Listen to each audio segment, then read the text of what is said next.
வீடியோக்குள்ளே போகிறதுக்கு முன்னாடி நம்ம ராமச்சந்திரன் துர்கா என் யூடியூப் சேனல் சப்ஸ்கிரைப் பண்ணிக்கோங்க, பெல் பட்டனையும் கிளிக் பண்ணிக்கோங்க. மேலும் இந்த பதிவு பிடிச்சிருந்தால் லைக் பண்ணுங்கள், ஷேர் பண்ணுங்கள், கமெண்ட் பண்ணுங்கள். நன்றி.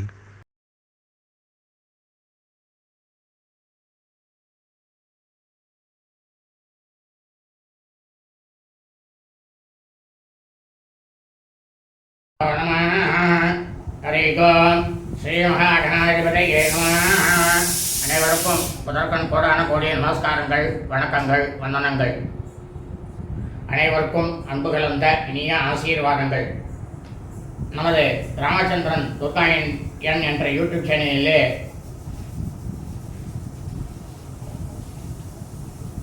வரவிருக்கும் தமிழ் வருஷம் குரோதி வருஷத்தில் நிகழவிருக்கும்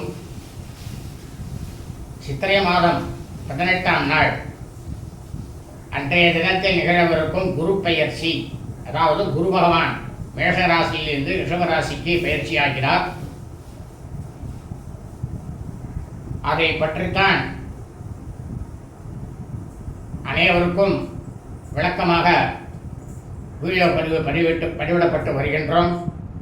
இன்றைய குரு பெயர்ச்சி பலனில் மேஷராசி மையன்பர்களுக்கு இந்த குரு பயிற்சியானது எப்படி இருக்கும், அதை பற்றிய முழு விளக்கமானது உங்களுக்கு வீடியோ பதிவாக பதிவிட உள்ளோம். ஆகவே அனைவரும் மேஷராசி மையன்பர்கள் அனைவருமே இந்த வீடியோ பதிவினை ஆரம்பம் முதல் கடைசி வரை முழுவதுமாக பார்த்து அந்தந்த காலகட்டங்களில் தாங்கள் அதன் பிரகாரம் தங்களது வாழ்க்கையை நடத்தி கொண்டு நவக்கிரகங்களிலேயே 100% சுப கிரகமாக இருக்கக்கூடிய பிரகஸ்பதி கிரகம், குரு பகவான், பிராமணர், அந்தணன் அவருடைய பரிபூர்ண கிருபா கடாட்சமானதும் மேஷராசி மையன்பர்கள் அனைவரும் கிடைக்கப்பெற்று அவருடைய ஆசியையும் அனைவரும் பெற்று மேஷராசி மையன்பர்கள் அனைவரும் வாழ்க்கையிலே மிக மிக மிக மிக மிக க்ஷேமமாக இருக்க வேண்டுமாய் உங்கள் அனைவரையும் அன்புடன் கேட்டுக்கொள்கின்றேன்.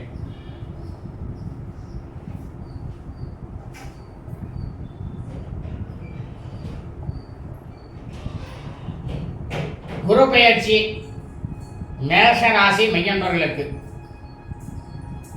அதாவது உங்களது ராசியிலிருந்து இந்த குரு பகவான் குரோதி வருஷம் சித்திரை மாதம் 18ஆம் நாள் 1/5/2024 புதன்கிழமை என்று சரியாக 28 நாழிகை 22 வினாடிக்கு, அதாவது மாலை 5:20 உங்களது ராசியிலிருந்து உங்களது 2வது ராசியாக இருக்கக்கூடிய குடும்பஸ்தானம், தனஸ்தானம், 2ஆம் இடம் என்பது தனஸ்தானம், அந்த இடத்திற்கு ஒரு வருட காலம் இந்த குரு பகவான் உங்களது ராசியிலே ரிஷபராசி பயிற்சியாக அங்கு அமர்ந்திருப்பார். அதனால் மேஷராசிக்காரர்களுக்கு என்ன பலன், இதைத்தான் இன்றைக்கு நாம் பார்க்க போகிறோம். இந்த குரு பகவான் உங்களது ராசியிலிருந்து ரிஷபராசிக்கு பயிற்சியாகி அதிலே குரோதி வருஷம் சித்திரை மாதம் 18ஆம் நாள் 1/5/2024 புதன்கிழமை மாலை 5:20 முதல் விசுவாவசு தமிழ் வருஷம் சித்திரை மாதம் வரை அங்கு இருப்பார். சரி, இதுவரைக்கும் உங்களுக்கு ஜென்மஸ்தானத்தில் இருந்தார், அந்த ஜென்மத்தில் இருக்கும் பொழுது அவர் உங்களுடைய ராசிக்கு அவர் பகையாளி. குரு பகவான் மேஷராசிக்காரர்களுக்கு பகையாளி. காரணம் என்ன? இவருக்கு அசுனி நட்சத்திரத்துக்கு அதிபதியாக இருக்கக்கூடிய கேது குருமகத்தி தோஷத்தில் போய் சேர்றார். அபபரணி நட்சத்திரம் சுக்கிர பகவான் இவருக்கு சத்ருக்கிரகம். அதனால தான் இவர் அந்த வீட்டு பகை வீடு. ஆனால் உங்களுடைய ராசிக்கு கிருத்திகை நட்சத்திரம் 1ஆம் பாதத்தில் சூரியனுடைய நட்சத்திரம். சூரியன் இவருக்கு மித்ரு கிரகம். மித்ருனாக்க நண்பன்.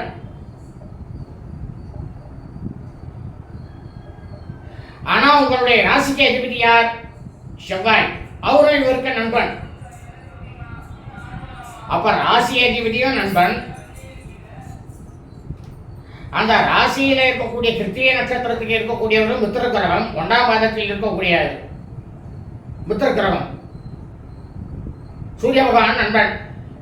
இந்த மேஷ ராசியில சூரிய பகவான் உச்சம்.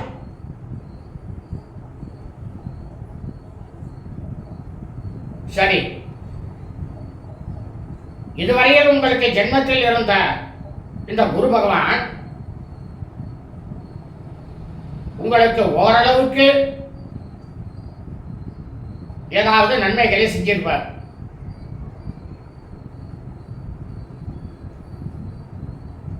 ஓரளவுக்கு தான் செஞ்சிருப்பார். உடல் உபாதைகள் வந்திருக்கும், ஏதாவது வியாதிக்கு போய் செலவு பண்ணிருப்பேன், எல்லாம் நடந்திருக்கும். ஆனா இப்ப வரக்கூடிய குரோதி வருஷம் சித்திரை மாதம் 18ஆம் நாள் இவர் ரிஷபராசிக்கு பயிற்சியானதும் தனஸ்தானத்திற்கு பயிற்சியாவதால் பொது பலனாக உங்களுக்கு பண வரவு தாராளமாக வரும். யாருக்கு இருக்கும்? அஸ்வினி நட்சத்திரம், பரணி நட்சத்திரத்தை காட்டிலும் கிருத்திகை நட்சத்திரக்காரர்களுக்கு 100% வேலை செய்யும்.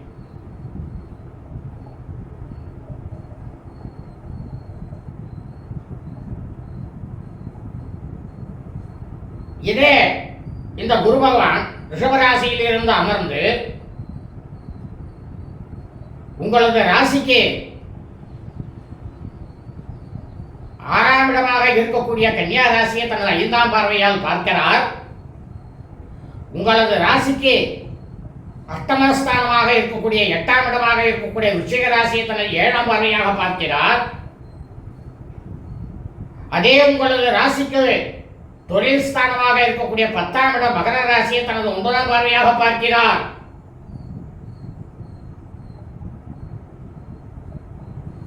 அதனால் மேஷராசி பெண்களுக்கு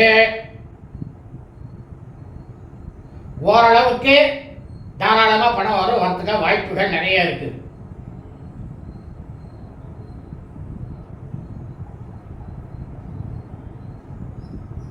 ஆனா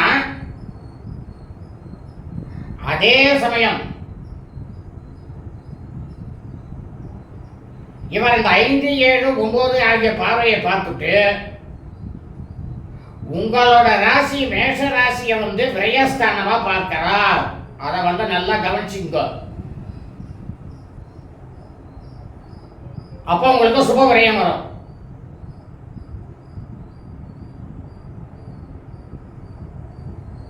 ஆனா இந்த குரு பகவான் மேஷராசி மெய்யன்பர்கள் ஜனனம் எடுத்த காலத்திலே உங்களது ஜாதகத்தில் இதை முதல்ல சொல்லிடுறேன், நல்லா தெரிஞ்சுங்க. எந்த ஒரு மனிதனாக இருந்தாலும்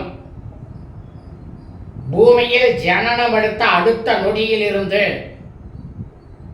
அவனுடைய மரணம் வரை அவன் பிறந்த நேரத்தில் இருக்கக்கூடிய ஜாதகம் தான் கடைசி வரைக்கும் பேசும். இடைப்பட்ட காலத்தில் வருவது அனைத்துமே கண்டிப்பாக விருந்தாளிகள் மாதிரி தான். ஆனா எதையுமே லக்னத்திலே தான் பார்க்கணும். இப்ப உங்களை ராசி பற்றி தான் சொல்லிட்டு இருக்கேன். உங்க ராசிக்கு இந்த குரு பகவான் எப்படி பண்ண சொல்றேன். ஆனா லக்னம் தான் ஒவ்வொரு மனுஷனுக்கும் உயிர்.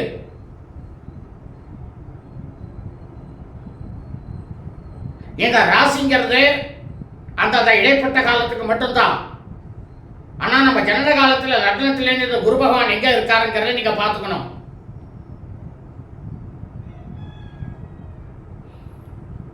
இவர் தனக்கு சத்ருவாக இருக்கக்கூடிய கேதுவோடையும்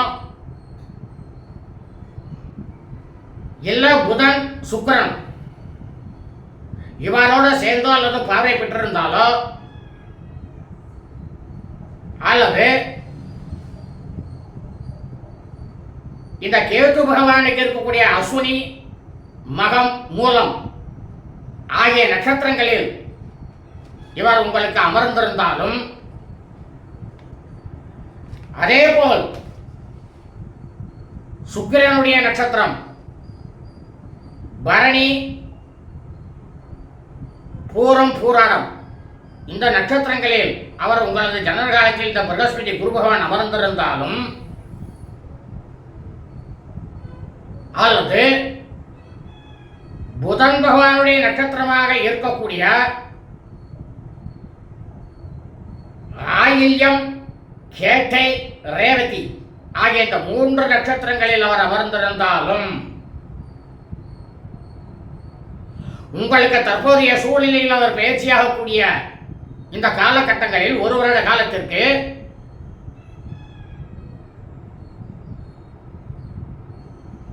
கண்டிப்பாக மேஷ ராசியில் இருக்கும் அஸ்வினி நட்சத்திரம் 4 பாதங்கள், பரணி நட்சத்திரம் 4 பாதங்கள், கிருத்திகை நட்சத்திரம் 1ஆம் பாதத்தில் பிறந்த மெய்யன்பர்கள் அனைவருக்குமே சற்று குறைவாகத்தான் இந்த தனஸ்தானத்தில் இருக்கக்கூடிய குருவினுடைய பலனானது உங்களுக்கு கிடைக்கும். சற்று குறைவாக கிடைக்கும். ஆனால் அதே சமயம் இதே இந்த குரு பகவான்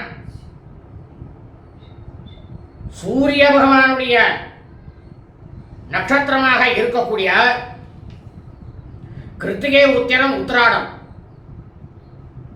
ஆகிய நட்சத்திரங்களிலும் சந்திர பகவானுடைய நட்சத்திரம் ரோகிணி, அஸ்தம், திருவோணம் ஆகிய நட்சத்திரங்களிலும் அங்காரகன் செவ்வாய் பகவான் மிருகசீரிஷம், சித்திரை, அவிட்டம் ஆகிய நட்சத்திரங்களில் இவர் உங்களது ஜனன காலத்திலே உங்கள் ஜாதகத்தில் அமர்ந்திருப்பாரே. ஆனால் தற்போது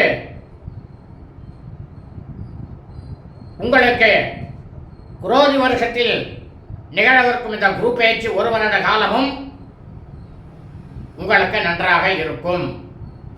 ஆனால் இதே சனீஸ்வர கிரகருடைய நட்சத்திரமாக இருக்கக்கூடிய பூசம், அனுஷம், உத்திரட்டாதி இந்த 3 நட்சத்திரங்களில் அவர் அமர்ந்திருப்பாரே. ஆனால் ஏன்னா சனீஸ்வர கிரகவான் நீதிமான். ஆனால் குருவோட சனி சேர்ந்தாலும் பிரம்மகத்தி தோஷம்தான். ஏன்னா இவர் பிராமணன். சனீஸ்வரன் சாயாவுக்கு பிறந்த புள்ள, சூரியனுக்கும் சாயாவுக்கும் பிறந்த புள்ள. இந்த சனீஸ்வர பகவானுடைய தாய்மாமன் யாரா அப்படின்னாக்கா யமதர்மராஜா. அதனால தான் அதை பிரம்மஹத்தி தோஷம்னு சொல்றேன். இந்த நட்சத்திரத்தில் இருக்கிறவாளுக்கும் உங்களுக்கு ஜனன காலத்துல இந்த நட்சத்திரத்தில் இந்த குரு பகவான் அமர்ந்திருப்பாரே. ஆனால் இந்த வர இருக்கக்கூடிய இந்த குரு பயிற்சியானது குரோதி வருஷம் 1 வருடம் முழுவதும்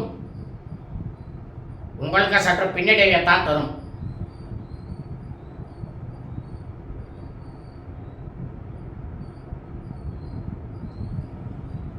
நமது இந்த மேஷராசி மெய்யன்பர்களுக்கு சொல்லக்கூடிய அனைத்து விஷயங்களும்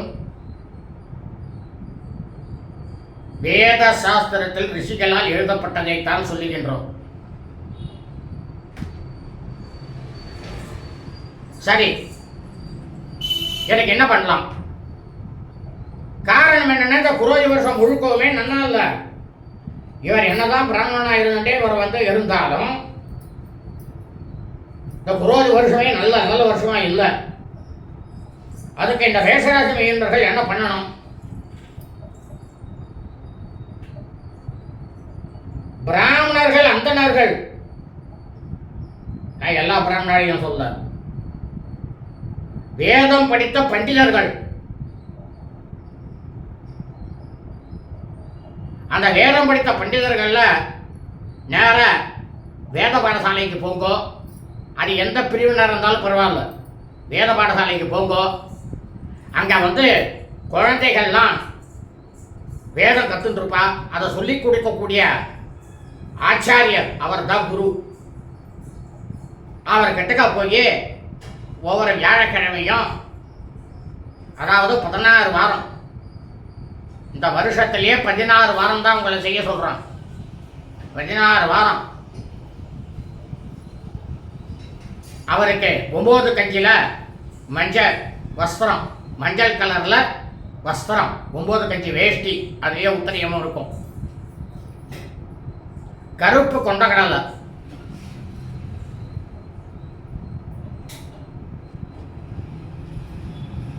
அதை விட ரொம்ப முக்கியம் என்னன்னாக்கா ஒரு முழு தேங்காய்னாக்கா கோதானம் கூட்டத்துக்கு சமானம். கோவும் பிராமணனும் ஒன்று. வெத்தலை பாக்கு தட்சணை உங்களால் முடிஞ்சது, அதை வச்சு அவர்கிட்ட கொடுத்துட்டு நமஸ்காரம் பண்ணி அவர்கிட்ட ஆசீர்வாதம் வாங்கிக்கிங்க. இல்லை நித்தியப்படி யார் சந்தியாவந்தனம் பண்ணிட்டு இருக்கா? பிராமணன். வேதமே படிக்க வேண்டாம், நித்தியப்படி சந்தியாவந்தனம் யார் பண்றான்? அந்த பிராமணனுக்கு போய் இதை செய்யலாம். ஏன்னா சந்தியாவந்தனம் பண்ற அந்த காயத்ரி சவமே பிராமணனுக்கு கொடுக்கப்பட்டு அவன் ஏன் செய்யலாம் அப்படின்னாக்க அவன் குடும்பத்துக்காக இல்லை. அது அந்த காயத்ரி ஜபம் எங்கெங்கெல்லாம் பண்ணிட்டு இருக்காளோ இந்த பிரபஞ்சத்தையே இந்த பூலோகத்தையே காத்து ரட்சிக்கிற ஒரே மந்திரம் காயத்ரி மந்திரம் தான்.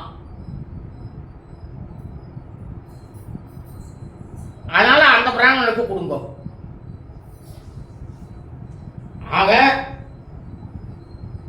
இந்த மேஷராசி மையன்பர்கள் அனைவருமே இந்த குரு பயிற்சி காலங்களில் உங்களது ஜாதகத்தில் இந்த குரு பகவான் எப்படி இருக்கிறார் என்று பார்த்துக் கொள்ளுங்கள். அதே சமயம் இந்த குரு பயிற்சி சமயத்திலே உங்களுக்கு தற்போது நடக்கக்கூடிய தசா புத்தியானது என்ன என்று பார்த்துக் கொள்ளுங்கள். சுபக்கிரக தசை நடக்கிறதா அல்லது அசுபக்கிரக தசை நடக்கிறதா என்று பார்த்துக் கொள்ளுங்கள். சுபக்கிரகம் என்றால் சந்திரன், புதன், சுக்கிரன், குரு, இதை 4மே உங்களுக்கு சுபகிரகங்கள். அசுப கிரகங்கள் யார் யாரானாக்க சூரியன், செவ்வாய், சனி, ராகு, கேது. இது நடக்கத்தான் பார்த்துங்க. அதுக்கு ஏற்ற மாதிரி உங்களுக்கு பலாபலன் அமையும். உங்கள் ஜாதகத்தில் குரு பகவான் எங்கே இருக்காருங்கிறத பார்த்துங்கோ. விளக்கமாக சொல்லியிருக்கோம் உங்களுக்கு. இதுக்கு நீங்கள் ஜோசியரை தெரிந்து போக வேண்டாம், நீங்களே பார்த்துக்கலாம். ஆக அனைவரும் மேஷராசி மையன்பர்கள் அனைவருமே இந்த குரு பயிற்சி காலத்திலே இந்த குரோதி வருஷமானது மிகவும் நன்றாக இருக்க வேண்டும். இந்த லோகத்தில் இருக்கக்கூடிய அனைவருமே க்ஷேமமாக இருக்க வேண்டும் என்று பிரார்த்தனை செய்து கொண்டு, இதிலே சொல்லப்பட்ட செய்தி போல இந்த ஒரு வருட காலத்திற்கு அனைவரும் கடைபிடிக்க வேண்டுமாய் உங்கள் அனைவரையும் அன்புடன் வேண்டி கேட்டுக்கொள்கின்றேன். நாளை ரிஷபராசி மெய்யன்பர்களுக்கு இந்த குரு பயிற்சியானது எப்படி இருக்கும் என்பதை பற்றி முழு விளக்கமாக சொல்ல இருக்கின்றோம். சுபா அஸ்தோ.